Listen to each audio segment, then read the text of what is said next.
Hello students, my name is Jaya Ghosh and once again welcome to my channel. Hope आप सब बहुत अच्छे होंगे और बहुत बहुत बहुत फोकस्ड होकर अपने क्लास 10th की प्रिपरेशन में लग गए होंगे। अगर अभी भी आप लोग फोकस नहीं हुए हो, सीरियस नहीं हुए हो, तो बिल्कुल सब कुछ छोड़ छाड़ के लग जाओ 98% मार्क्स को अचीव करने में। टारगेट करो 98% मार्क्स और अचीव करने में लग जाओ। एक बार आप लोगों ने डिसाइड कर लिया ना कि आपको 98% मार्क्स चाहिए, आप देखना नोबडी कैन बीट यू। अब करते हैं आज की वीडियो की बात। आज के इस वीडियो में आई कैन मेक श्योर कि आज का वीडियो देखने के बाद आपका कम से कम 1 मार्क्स तो सिक्योर हो ही जाएगा। आज का वीडियो जो है वो बेस्ड है nature of roots of quadratic equations. हम लोगों ने क्वाड्रेटिक इक्वेशन के बारे में पढ़ा हुआ है, क्या होते हैं, कैसे उसके रूट्स को हम लोग निकालते हैं with the help of different methods. ये सब हम लोग ने ऑलरेडी पढ़ा हुआ है।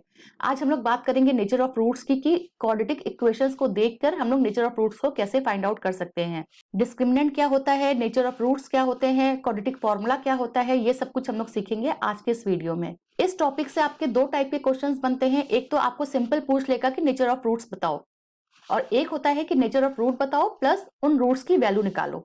ऐसे क्वेश्चंस आपके 3 मार्क्स में आते हैं।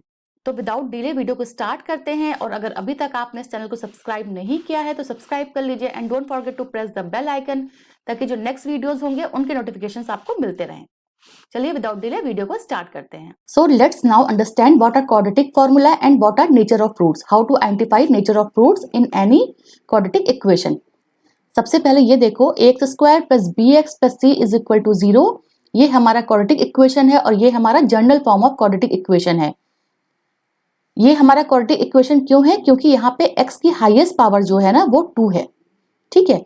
और x की हाईएस्ट पावर के साथ जो भी कोफिशिएंट लगा होता है, यहाँ पे a है तो a हम लोग बोलेंगे, a को हम लोग बोलेंगे लीडिंग कोफिशिएंट। लीडिंग कोफिशिएंट है ये हमारा, ठीक है। x के साथ जो कोफिशिएंट लगा हुआ है वो b है और c हमारा जो है वो कांस्टेंट है। तो ये तो मेक श्योर कर लो कि कोई भी इक्वेशन दिया रहे आपको, क्वाड्रेटिक इक्वेशन दिया रहे, उसमें से आप a b c की वैल्यू फाइंड आउट कर सकते हो। एक चीज ध्यान रखना कि a b c की वैल्यू हमेशा साइन के साथ लेते हैं, ठीक है। अगर हमारा इक्वेशन इस तरह से दिया हो ना, X square minus B X minus C is equal to 0, ये भी हमारा क्वाड्रेटिक इक्वेशन हो गया। बट यहाँ पे ए बी सी की वैल्यू क्या होगी? a होगा, b की वैल्यू माइनस बी और c की वैल्यू कितनी होगी? माइनस सी। तो जब भी a b c की वैल्यू कोई आइडेंटिफाई करने के लिए बोले ना, तो हमेशा साइन के साथ लेना, ठीक है। तो ये है हमारा क्वाड्रेटिक इक्वेशन। इसके बारे में आप लोगों ने पहले भी पढ़ लिया है और हम लोग कैसे a b c की वैल्यू इसमें से देख के लिखते हैं, ये हमने अभी सीख लिया। नेक्स्ट हमारा आता है क्वाड्रेटिक फॉर्मूला। देखो, अगर हमें a b c की वैल्यू किसी इक्वेशन से हम पता कर सकते हैं, तो पहले हम लोग क्या करते थे रूट्स की वैल्यू निकालने के लिए? पहले हम लोग फैक्टराइजेशन मेथड यूज किए हैं, middle term splitting method use किए हैं, या फिर completing the square method use किए हैं। बहुत लेंथी प्रोसेस होता है, दैट आई नो, ठीक है। लेकिन अगर आपको सिर्फ ये पूछा जाए कि रूट की वैल्यू क्या है, तो बस इस फॉर्मूले को याद रखो और इस फॉर्मूले में ए बी सी की वैल्यू को पुट करके रूट की वैल्यू निकाल दो, ठीक है। तो देखो क्या होता है quadratic formula, x is equal to minus B plus minus under root B square minus 4ac upon 2a। ये होता है हमारा क्वाड्रेटिक फॉर्मूला। यहाँ पे एक चीज ध्यान रखो, बी स्क्वायर माइनस 4ac, ये हमारा जो होता है d, इसको हम लोग बोलते हैं d। d क्यों बोलते हैं? क्योंकि ये डिटरमाइन करता है नेचर ऑफ रूट्स, इसीलिए इसको हम लोग बोलते हैं डिस्क्रिमिनेंट।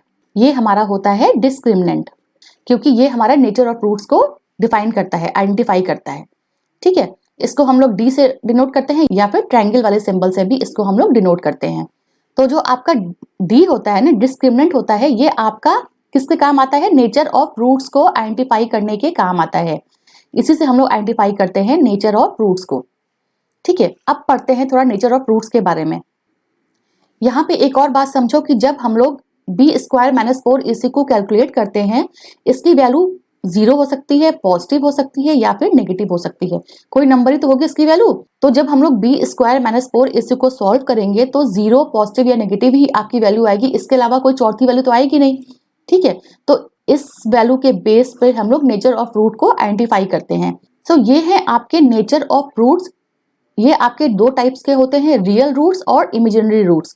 देखो, अब अगर हम लोग बी स्क्वायर माइनस 4ac ना, बी स्क्वायर माइनस 4ac इसको हम लोग सॉल्व करेंगे, तो अगर हमारा आंसर 0 आएगा या फिर पॉजिटिव आएगा, उस केस में हम लोग बोलेंगे कि रूट्स जो हैं वो हमारे रियल रूट्स हैं। अगर आपका आंसर नेगेटिव आया, उस केस में क्या बोलेंगे कि आपके जो रूट्स हैं वो नॉट रियल रूट्स हैं, ठीक है, नॉट रियल रूट्स। अब ये देखो कि अगर आपका आंसर पॉजिटिव आता है, उस केस में आंसर पॉजिटिव मतलब 3, 4, 5 ऐसा कोई नंबर आ जाए, 7, 11 ऐसा कोई नंबर आ जाए, तो इसको हम लोग बोलते हैं रूट्स आर रैशनल, ठीक है। और अगर हमारा आंसर रूट में आ जाए, जैसे कि √2, √5, इस केस में भी ये हमारा रियल रूट है, क्योंकि देखो √2 को अगर हम सॉल्व करेंगे तो आंसर कितना आता है 1.41। 1.41 मतलब आपका पॉजिटिव आंसर हुआ, ठीक है। इट मीन्स कि ये भी हमारा रियल नंबर हुआ, भले ही वो आंसर आपका इरेशनल नंबर है, लेकिन वो आंसर आपका पॉजिटिव है, ठीक है। तो उसको भी हम लोग बोलेंगे रियल रूट्स में ही कंसिडर करेंगे। नॉट रियल रूट्स में हम लोग सिर्फ नेगेटिव को कंसिडर करते हैं, जहां पर b² - 4ac को हम लोग कैलकुलेट करेंगे और आंसर हमारा 0 से कम आ जाए, उस जगह पे हम लोग बस लिख देंगे नॉट रियल रूट्स, और इसको हम लोग आगे कैलकुलेट नहीं करते हैं, x की वैल्यू हम लोग नहीं निकालते हैं। आगे जब हम लोग कुछ और क्वेश्चंस करेंगे ना, तो आप लोग इसको बहुत अच्छे से समझ जाओगे। Now let us understand how we use discriminant to find the nature of root, ठीक है। डिस्क्रिमिनेंट अभी हमने सीखा ना, डिस्क्रिमिनेंट क्या था, d = b² - 4ac, ये डिस्क्रिमिनेंट था। b² - 4ac की वैल्यू आपको कहां से मिलेगी, जो कोई भी क्वाड्रेटिक इक्वेशन दिया रहेगा, x² + bx + c = 0, यहां से हम लोग को abc की वैल्यू मिल जाएगी, ठीक है। उसको पुट करो b² - 4ac में और डिस्क्रिमिनेंट की वैल्यू निकाल दो, तो ये है हमारा डिस्क्रिमिनेंट। रूट के साथ मत लेना, विदाउट रूट b² - 4ac, सिर्फ ये होता है हमारा डिस्क्रिमिनेंट, ठीक है। अब सिर्फ दो ही चीजें होती हैं, d > 0, ठीक है, या फिर d < 0, सिर्फ दो ही कंडीशन बनती है। यहां पर भी आपका क्या हो गया, d > 0 और फिर d = 0। तो जब d > 0 है, यहाँ पे d > 0 है, उस केस में क्या होता है, equation has 2 distinct real root, दो रूट तो निकलेंगे भाई, क्योंकि क्वाड्रेटिक इक्वेशन है, ठीक है। तो दो रूट जो होंगे वो रियल होंगे और अलग अलग होंगे, डिस्टिंक्ट रूट्स होंगे। एक फिर क्या बनता है, d = 0। इस केस में क्या होगा, d = 0 के केस में आपके दो रूट निकलेंगे, क्योंकि आपके क्वाड्रेटिक इक्वेशन है, बट दोनों रूट जो होंगे ना वो आपके इक्वल होंगे, रिपीटेड रूट होंगे या फिर इक्वल रूट होंगे, ठीक है। और एक थर्ड होता है d < 0, उस केस में आपका नो रियल रूट आएगा। इट मीन्स कि आपकी b² - 4ac की जो वैल्यू है वो आपकी नेगेटिव वैल्यू होगी। हम लोग abc की वैल्यू को पुट करेंगे, आंसर जो आएगा वो हमारा नेगेटिव में आएगा। जैसे नेगेटिव आता है आप लिख देना कि b² - 4ac के नो रियल रूट्स हैं, ठीक है। और इसको निकालने की जरूरत नहीं है, आपके कोर्स में नहीं है इसको निकालना, okay.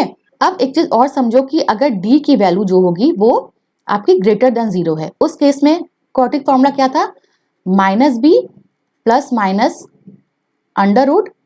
√b² - 4ac upon 2a, ये तो था, ठीक है। अब यहां से अगर दो रूट की बात करेंगे तो दो रूट क्या आएगा, x = -b plus √b² - 4ac upon 2a। ध्यान रखना यहां पे मैंने प्लस साइन लिया है, और एक रूट क्या आएगा, x = -b minus b² - 4ac upon 2a। ये होगा आपके दो रूट्स की वैल्यू। b² - 4ac से हम लोग नेचर ऑफ रूट निकालेंगे, नेचर ऑफ रूट अगर हमारा रियल आता है तो उसके बाद हम लोग रूट्स की वैल्यू निकालते हैं, ठीक है। तो d > 0 अगर है, उस केस में आपकी रूट्स की वैल्यू ये होगी, ठीक है। अब d = 0 के केस में देखो, आंख बंद करके लिख देना -b अपॉन 2a, पहला रूट तो ये हो गया। दूसरा रूट क्या था, x = -b अपॉन 2a। मैंने बोला ना कि रूट जो होंगे d = 0 के केस में रियल रूट्स होते हैं, तो रूट तो हमें निकालने ही है, बट वो रूट आपके इक्वल रूट्स होते हैं। थर्ड होता है d < 0, इस केस में हम लोग क्या करेंगे, नो रियल रूट्स। जैसे ही आपका b² - 4ac की वैल्यू आपकी 0 आती है, वहां पे आप लोग लिख देना there is no real roots, और आपको x की कोई वैल्यू निकालने की जरूरत नहीं है। जब आपका क्वेश्चन 1 मार्क्स का आएगा तो आपसे सिर्फ नेचर ऑफ रूट्स निकालने के लिए बोलेंगे, जब आपका क्वेश्चन 3 मार्क्स का आएगा तो आपको उन रूट्स की वैल्यू निकालने के लिए भी बोलेंगे, ठीक है। तो सबसे इंपॉर्टेंट जो है ना वो आपका ये है कि d > 0, ठीक है। अब हम लोग कुछ क्वेश्चन सॉल्व करेंगे और हम लोग आइडेंटिफाई करेंगे कि नेचर ऑफ रूट्स क्या है, ठीक है। देखो पहला क्वेश्चन हमें दिया हुआ है x² + 5x + 4 = 0। सबसे पहला स्टेप क्या होगा, यहाँ से abc की वैल्यू निकालो। a = 1, b is equal to 5 and c is equal to 4। निकाल लिया। सेकंड स्टेप में क्या करेंगे, d इज इक्वल टू क्या होता है, b स्क्वायर माइनस 4ac। अब abc की वैल्यू को इसमें पुट कर दो। b का स्क्वायर क्या हुआ, 5 का स्क्वायर माइनस 4 इंटू a की वैल्यू 1 है, c की वैल्यू 4 है। कितना हो गया ये, 5 का स्क्वायर 25 माइनस 4 इंटू 1 इंटू 4 कितना हो गया 16। तो अब ये कितना आया answer, 25 minus 16 is equal to 9।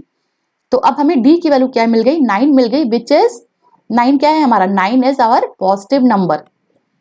तो बताया था ना कि जब d की वैल्यू पॉजिटिव हो जाए, इट मीन्स ग्रेटर देन 0 हो जाए, तो क्या होता है, रियल एंड डिस्टिंक्ट रूट होते हैं। उस केस में रियल एंड डिस्टिंक्ट रूट होते हैं। बस आप बी स्क्वायर माइनस 4 इसी में पुट करो, देखो पॉजिटिव आंसर आ रहा है, it means real and distinct root होते हैं। ये आपका हो गया एमसीक्यू का 1 मार्क्स का क्वेश्चन। याद रखना हमेशा एग्जाम में मोस्ट ऑफ द टाइम जो मैंने देखा है ना, हमेशा डी पॉजिटिव के लिए ही क्वेश्चन पूछे जाते हैं। तो इस क्वेश्चन को तो बहुत अच्छे से तैयार करके जाना। एक क्वेश्चन और करते हैं। सेकंड क्वेश्चन क्या है, 9x square plus 6x plus 1 is equal to 0। Step 1 में क्या करेंगे, ए बी सी की वैल्यू निकालेंगे with sign. a is equal to 9, b is equal to 6 and c is equal to 1। ठीक है, विथ साइन क्या है, इसलिए प्लस 9 प्लस 6 प्लस 1। अब d is equal to b square minus 4ac। एक चीज का बहुत ध्यान रखना, जब भी हम लोग मैथ्स करते हैं ना, हमेशा फॉर्मूले को हर क्वेश्चन में बार बार लिखो। इससे क्या होता है कि वो फॉर्मूला बिल्कुल फीड हो जाता है आपके माइंड में और आप कभी भी उस फॉर्मूले को नहीं भूलोगे। मैथ्स में सारे खेल जो होते हैं ना, वो फॉर्मूला पे डिपेंड होता है। फॉर्मूला याद है तो इट मीन्स आपका 60% क्वेश्चन सॉल्व हो गया। 4 नंबर का क्वेश्चन अगर आया है पेपर में, आपने फॉर्मूला सही लिख दिया ना, तो आपको 2 मार्क्स तो मिल ही जाते हैं। ठीक है, अब देखो b यहाँ पे क्या है, b हमारा यहाँ पे है 6, तो 6 का स्क्वायर 36 माइनस 4 इंटू a कितना है 9 है, c 1 है। यहां से क्या हुआ, 36 minus 36 is equal to 0। It means जो हमारा यहाँ पे d था ना, इक्वल टू 0 हो गया। यहां से क्या आया, d इक्वल टू 0 होने पर real and equal root. Exam में जब आपका 1 मार्क्स का एमसीक्यू आएगा ना, वो आपसे रूट्स की वैल्यू कभी नहीं पूछेंगे, ओनली नेचर ऑफ रूट्स पूछते हैं। ठीक है, एक और क्वेश्चन देखते हैं। 2x square minus 3x plus 4 is equal to 0। यहाँ पे a की वैल्यू क्या है, 2 है, b की वैल्यू क्या है, माइनस 3। मैंने बोला ना कि a b c को हमेशा साइन के साथ लेना। c की वैल्यू कितनी है, 4 है। अगेन डिस्क्रिमिनेंट का formula b square minus 4ac, इसमें वैल्यू को हम लोग पुट करेंगे। कितना आएगा, माइनस 3 का स्क्वायर माइनस 4 इंटू 2 इंटू 4, तो कितना हो गया ये 9 minus 4 into 2 into 4, it means 32। तो इज इक्वल टू कितना हो गया, माइनस 23 हो गया ये। ठीक है, इट मीन्स जो हमारा d है ना, वो हमारा हो गया आपका नेगेटिव नंबर। और d नेगेटिव होने पर क्या होता है, सबसे बेस्ट पार्ट यही होता है, d नेगेटिव होने पर आप लिख दो नो रियल रूट्स, और हमें x की कोई वैल्यू नहीं निकालनी है, रूट के लिए कोई वैल्यू नहीं निकालनी है। एक लास्ट क्वेश्चन करते हैं। यहाँ से a is equal to 1, b is equal to 1 और c इज इक्वल टू 4। ठीक है, ये हमने विद साइन लिया है। d is equal to B square minus 4ac। ठीक है, अब b स्क्वायर की वैल्यू कितनी है, 1 का स्क्वायर 1 आएगा, 4 a की वैल्यू 1 है, c की वैल्यू 4 है, तो कितना हो गया ये 1 minus 16 is equal to minus 15। Again यहाँ पे हमें क्या मिला, d जो है वो हमारा नेगेटिव नंबर है, it means d is less than 0, और इस केस में भी क्या होता है, नो रियल रूट्स। क्वेश्चन को बस यहीं पे खत्म कर दो, इसको आगे करने की जरूरत ही नहीं है। ठीक है, बट हमेशा ध्यान रखना एग्जाम में नो रियल रूट के क्वेश्चन बहुत ही कम आए हैं, हमेशा d ग्रेटर देन 0 के ही क्वेश्चन आए हुए हैं। इट मीन्स हमेशा पॉजिटिव नंबर के ही क्वेश्चन आए हुए हैं, whether it is your 1 marks question और 3 मार्क्स क्वेश्चन, हमेशा d इज इक्वल टू 0 या फिर d ग्रेटर देन 0 के क्वेश्चन आते हैं पेपर में। एक बार रिवाइज कर लेते हैं हम लोग रूट्स को। तो हमने क्या सीखा कि अगर कोई क्वाड्रेटिक इक्वेशन दिया हुआ है x square plus B X plus C is equal to 0, यहां से हम लोग ए बी सी की वैल्यू को निकालेंगे। ए बी सी की वैल्यू को डिस्क्रिमिनेंट में पुट करो, बी स्क्वायर माइनस 4ac। अगर d की वैल्यू जो होती है वो हमारी ग्रेटर देन 0 होती है, इट मीन्स पॉजिटिव होगी। उस केस में क्या निकलेगा, real and distinct root. Distinct मतलब अलग अलग रूट, भिन्न भिन्न रूट निकलेंगे।